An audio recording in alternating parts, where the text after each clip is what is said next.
Hello student, Sundaram sir classes में आपका फिर स्वागत है। आप लोगों की डिमांड पर मैं समय समय पर जो आप लोगों को जिस सब्जेक्ट में जो इलेक्ट्रिकल से संबंधित है, फर्स्ट ईयर इंजीनियरिंग मैकेनिक्स या अप्लाइड मैकेनिक जो पॉलिटेक्निक में चलता है, उसमें आप लोगों की डिमांड पर मैं वीडियो बनाकर यूट्यूब पर मेरे चैनल सुंदरम सर क्लासेस में अपलोड करता रहता हूँ। स्टूडेंट समय समय पर मुझे जो क्वेश्चंस आते हैं बोर्ड में, उसके पेपर भी सोल्व करवाते हैं। अभी इंजीनियरिंग में या फिर पॉलिटेक्निक में, इस समय पॉलिटेक्निक में जो ऑब्जेक्टिव क्वेश्चन है उस सब्जेक्ट में, यानी मशीन जो है उस सब्जेक्ट में बच्चों ने डिमांड की है कि जो 2016 का मल्टीपल चॉइस क्वेश्चन आए थे उसको मैं थोड़ा लैंग्वेज में, थोड़े डायग्राम से और थोड़े फॉर्मूले से समझाने की कोशिश करूं। तो मेरे प्यारे स्टूडेंट्स, में आप लोगों की डिमांड पर जो हमारा इलेक्ट्रिकल मशीन पॉलिटेक्निक राजस्थान में जो पेपर आया था 2016 में, पहली बार मल्टीपल चॉइस क्वेश्चन और अब दूसरी बार मल्टीपल चॉइस क्वेश्चन आ रहा है, तो उस 2016 के पेपर को मैं सोल्व कर कर आप लोगों के लिए लेके आया हूँ। इसके साथ साथ मैं पहले भी अपना कंट्रोल सिस्टम का जो इंजीनियरिंग में या पॉलिटेक्निक में या किसी भी कंपटीशंस में जो ऑब्जेक्टिव क्वेश्चंस आते हैं उसके 30 क्वेश्चंस मैंने पिछले कई समय पहले 5 वीडियोस में मैंने उसको अपलोड किया था और बच्चों ने बहुत पसंद किया था कि मेरे समझाने के तरीके उनको समझ में आ रहे हैं। तो स्टूडेंट्स, इस समय मैं आप लोगों के लिए इलेक्ट्रिकल मशीन्स के 30 क्वेश्चन फिर लेके आया हूँ। इसमें मैंने कुछ फ़ोटोज़ और डायग्राम्स इंग्लिश मीडियम बुक से डाले हैं, लेकिन मैं हिंदी में उसको समझाने की कोशिश करूंगा।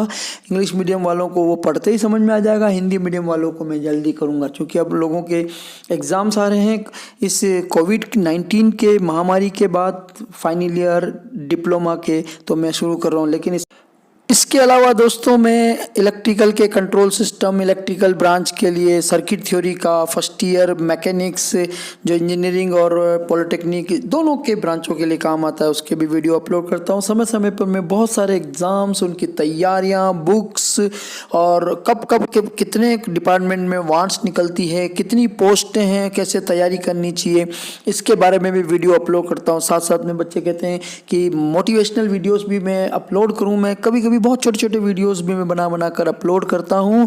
कुछ देश की डेवलपमेंट से रिलेटेड है, कुछ स्टूडेंट्स के डेवलपमेंट के रिलेटेड है। तो साथियों, इन सब के लिए आपको मेरे चैनल सुंदरम सर क्लासेस को सबसे पहले सब्सक्राइब कीजिए बेल आइकन के साथ नोटिफिकेशन के लिए, और इसके साथ साथ आप हमेशा मेरे वीडियोस को लाइक करें, कमेंट्स करें। कमेंट्स में हमेशा मोटिवेशन के लिए मुझे चाहिए हैं, इसलिए आप हमेशा कमेंट्स करते रहें और साथ साथ में मेरे वीडियो को दोस्तों के साथ शेयर भी करें। तो फ्रेंड्स, अब हम मशीन के 30 क्वेश्चन की तरफ बढ़ रहे हैं। हम बहुत ज़्यादा इसमें लंबा नहीं खींचेंगे, जल्दी से हम वीडियो को देखेंगे, ठीक है? ओके, तो अब हम देखते हैं ये जो 30 क्वेश्चन से, या आप किसी भी कंपटीशन में कहीं पे भी काम में ले सकते हैं। तो दोस्तों, पहला क्वेश्चन देखिए। तो पहला क्वेश्चन है कि जो इंडक्शन मोटर है 3 फेस, उसमें फुल लोड पर कितनी स्लिप होनी चाहिए। सॉल्यूशंस में देखो, हम ये जानते हैं कि फुल लोड से नो लोड स्लिप जो है वो 2 से 6% होता है। ये फुल लोड पर पूछ रहा है, तो फुल लोड पर 2/100 यानी कि 0.02, यानी आंसर लगभग 0.03, यानी बी आंसर है इसमें। तो आपको याद रखना है कि 2% से 6% होता है, तो आंसर आपका बी हो गया दोस्तों।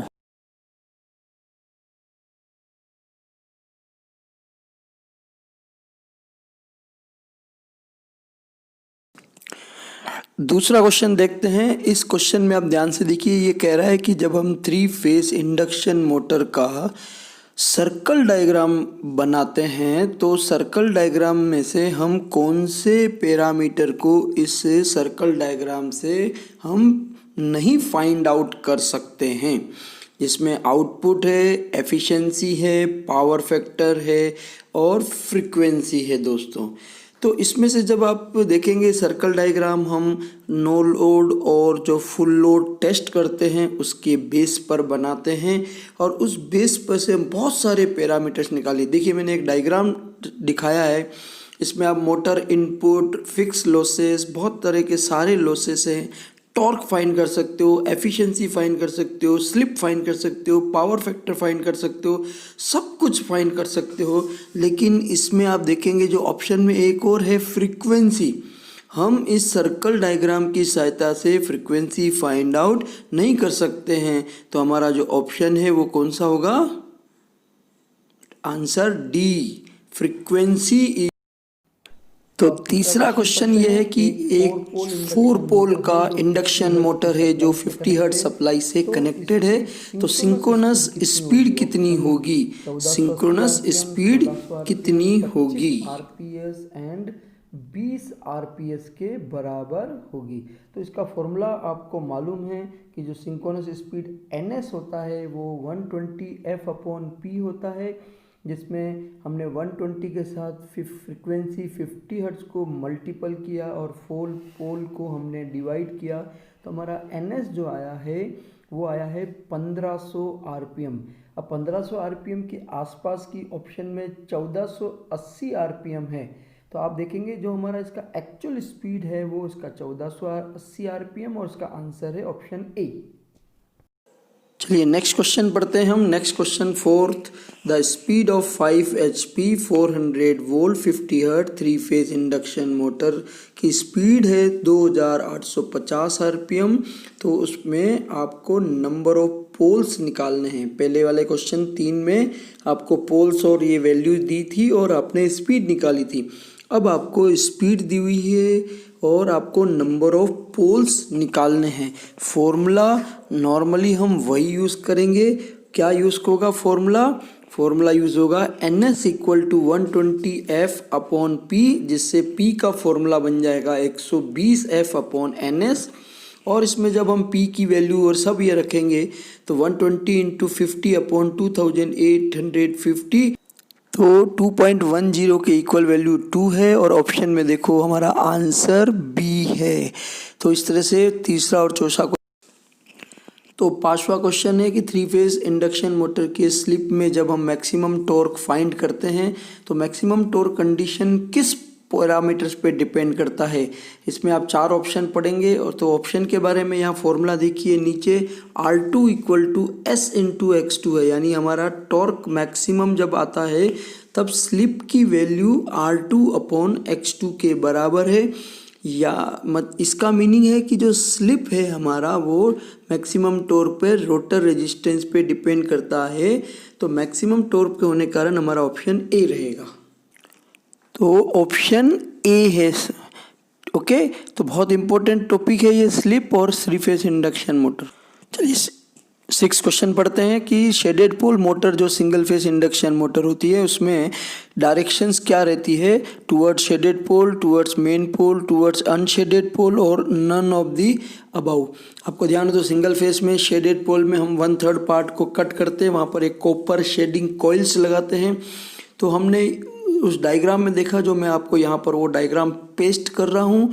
और इस डायग्राम में देखिए ये जो आपका पॉइंट ए और पॉइंट बी पर एक एरो लिखा हुआ है, इसका मतलब सप्लाई देने पर मैग्नेटिक फील्ड ए से बी की ओर शिफ्ट होती है। ए पार्ट अनशेडेड पार्ट है और बी शेडेड पार्ट है। इसका मतलब मैग्नेटिक फील्ड अनशेडेड पार्ट से शेडेड पार्ट की ओर। तो हमारा ऑप्शन ए रहेगा, towards shaded pole. Okay, now come to the next question and that.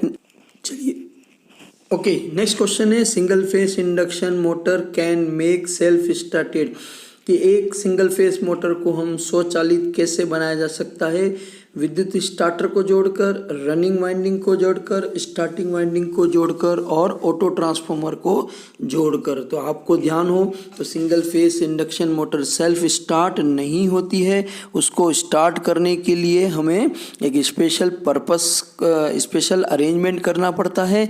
अब आप इसको देखिए, मैंने एक डायग्राम यहाँ पर पेस्ट किया है जिसमें आपको समझ में आएगा कि एक मेन वाइंडिंग है ऊपर रोटर के बीच में रोटर है और एक स्टार्टिंग वाइंडिंग है, यानी कि हमारा जो आंसर वो स्टार्टिंग वाइंडिंग को जोड़ने पर ही ये 2 फेज मोटर में कन्वर्ट होती है और कन्वर्ट होने के बाद 2 फील्ड उत्पन्न होते हैं, जिससे ये दोनों के रिएक्शन से टोटल रिजल्टेंट फील्ड उत्पन्न होता है जो मोटर को घुमाने का काम करता है। तो सेल्फ स्टार्ट बनाने के लिए हमें क्या करना चाहिए, स्टार्टिंग वाइंडिंग को जोड़ना चाहिए। तो ध्यान से देखिए, हमारा ऑप्शन सी रहेगा। ओके, चलिए तो अब नेक्स्ट क्वेश्चन पे आते हैं। 8th क्वेश्चन पे कहता है कि when load on 3 phase alternator increase, जब हम 3 फेज अल्टरनेटर पे लोड को बढ़ाते हैं, then what happens on terminal voltage due to armature reaction. तो ये कहता है कि जब आर्मेचर रिएक्शन के इफेक्ट के कारण जो टर्मिनल वोल्टेज यानी अल्टरनेटर के बाहर जो वोल्टेज मिलता है उसको, उस पर क्या होगा, क्या वो वोल्टेज डिक्रीज होगा यानी घटेगा, इंक्रीज यानी बढ़ेगा,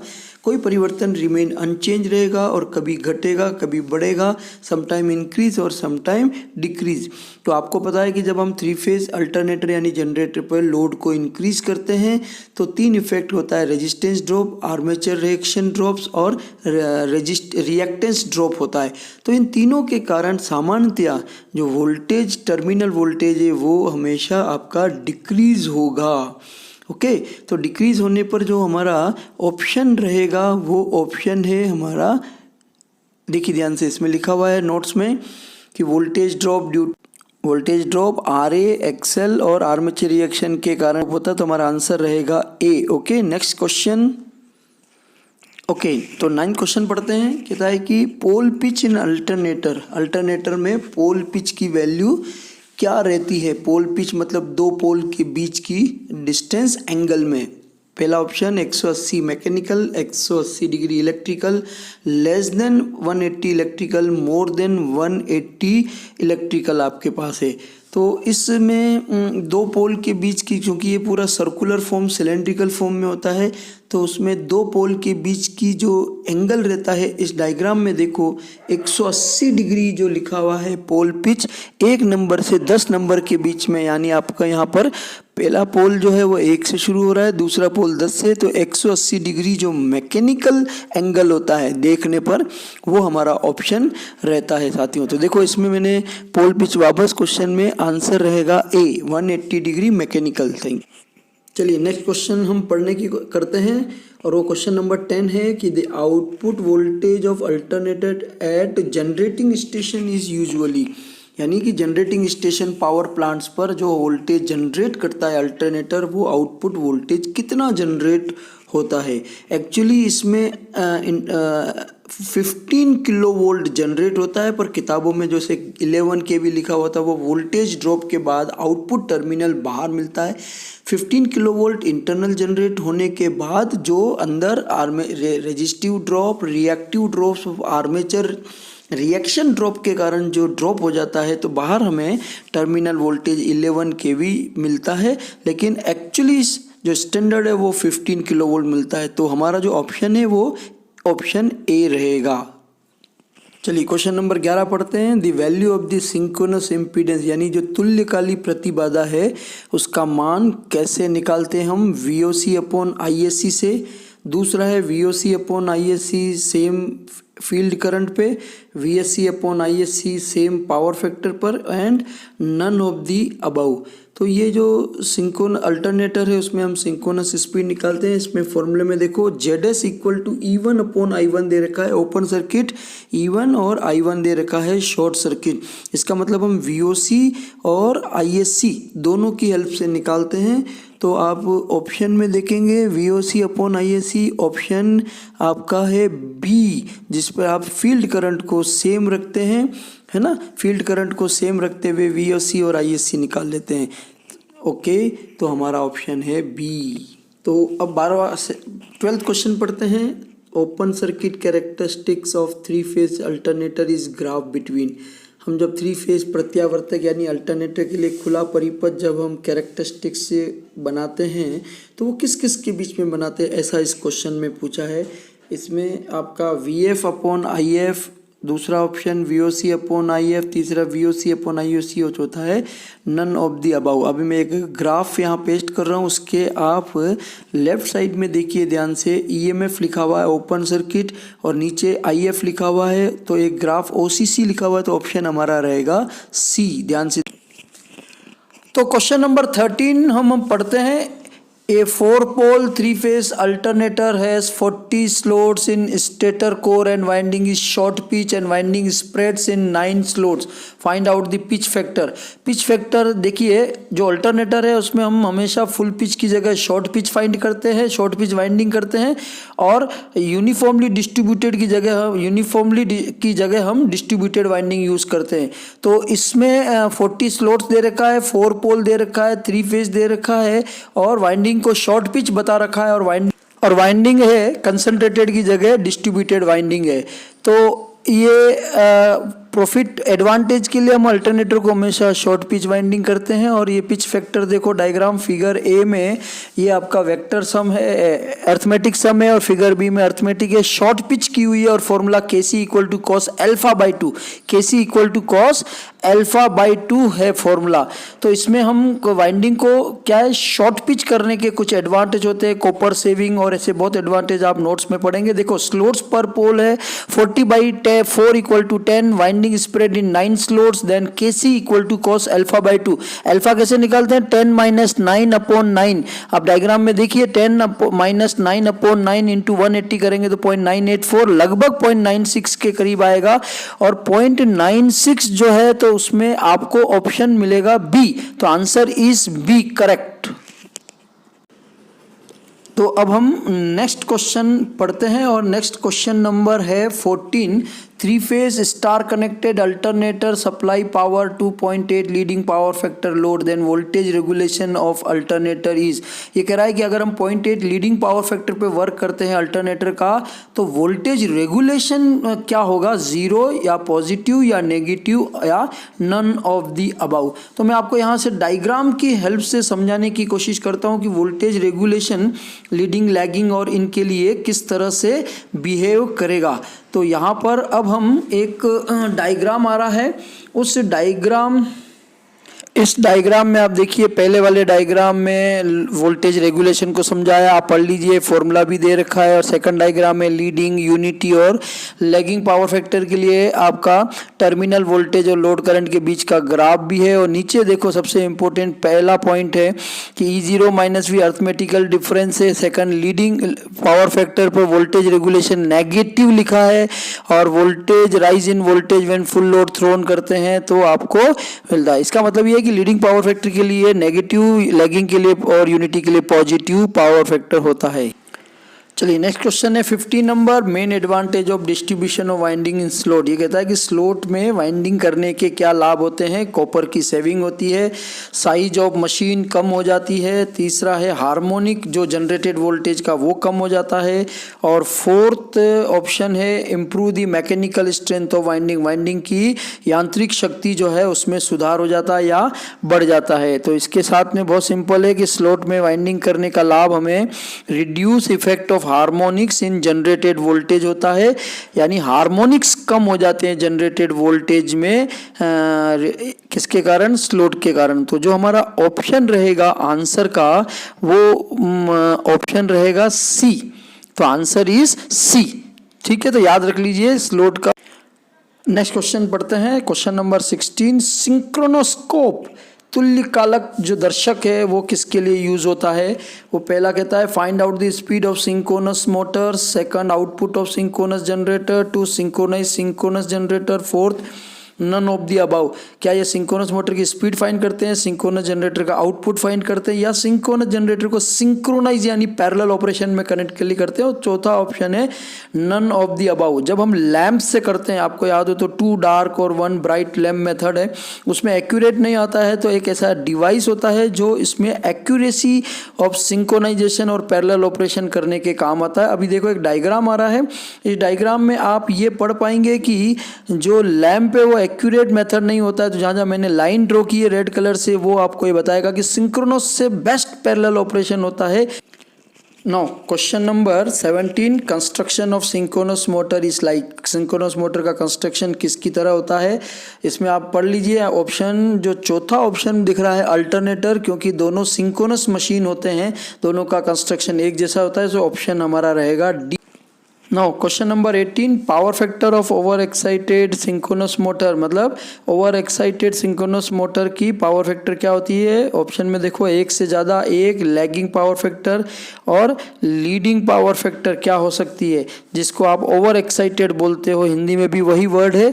अब आप थोड़ा सा देखो, मैंने एक लैंग्वेज में आपको समझाने की कोशिश की कि जब आपका ओवर एक्साइटेड सिंक्रोनस मोटर जो होता है, कौन सा, over excited synchronous motor runs at leading power factor and under excited and normal excited motor runs at lagging power factor, so option D रहेगा। क्या रहेगा, D, leading power factor. 19 question देखिए, field winding of rotor of synchronous motor is excited by, यानी synchronous motor के rotor को हम की field winding जो होती है रोटर में, उसको हम किससे एक्साइट करते हैं, यानी किस सप्लाई से कनेक्ट करते हैं, एसी सप्लाई या DC supply, 220 volt 50 hertz, 220 volt 25 hertz.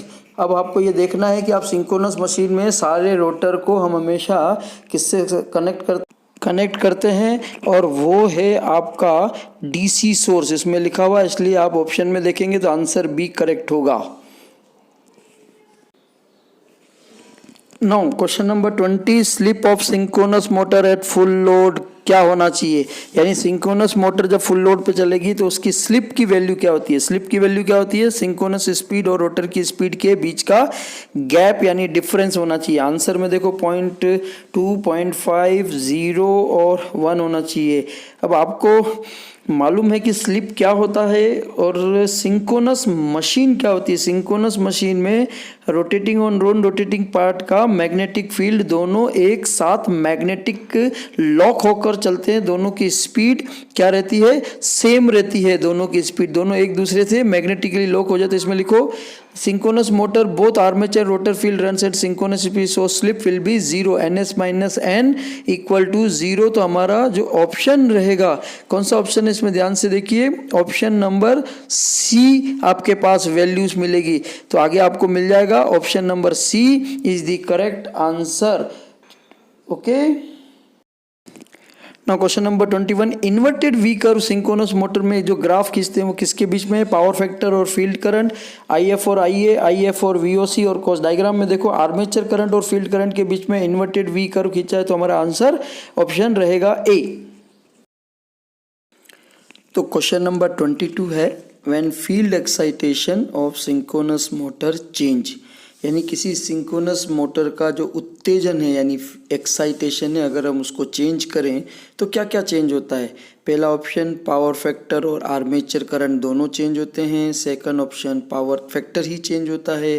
तीसरा ऑप्शन, आर्मेचर करंट ही चेंज होता है। और चौथा ऑप्शन है, नन ऑफ द अबव। तो आप ये देखिए, इसमें लिखा हुआ है कि the magnitude of armature current varies with excitation, और सेकंड पॉइंट में लिखा है सेम इनपुट रखने पर आर्मेचर करंट जब वेरीज करते हैं तो बहुत वाइड रेंज में आर्मेचर करंट वेरी करता है, और साथ साथ में पावर फैक्टर भी उसके अकॉर्डिंगली वेरी करता है। तो फ्रेंड्स, फील्ड एक्साइटेशन को चेंज करने पर जो ऑप्शन ए है, पावर फैक्टर और आर्मेचर करंट दोनों चेंज होते हैं, तो हमारा आंसर ऑप्शन कौन सा हुआ, ए। ओके, चलिए तो नेक्स्ट क्वेश्चन पढ़ें। नेक्स्ट क्वेश्चन है, ओवर एक्साइटेड यानी अति उत्तेजित तुल्यकाली मोटक सिंक्रोनस मोटर वर्क किस पे करती है, यूनिटी पावर फैक्टर पे यानी इकाई शक्ति गुणक पे, लैगिंग पावर फैक्टर पश्चगामी गुणक पे, और लीडिंग पावर फैक्टर अप्रगामी गुणक पे, और चौथा ऑप्शन है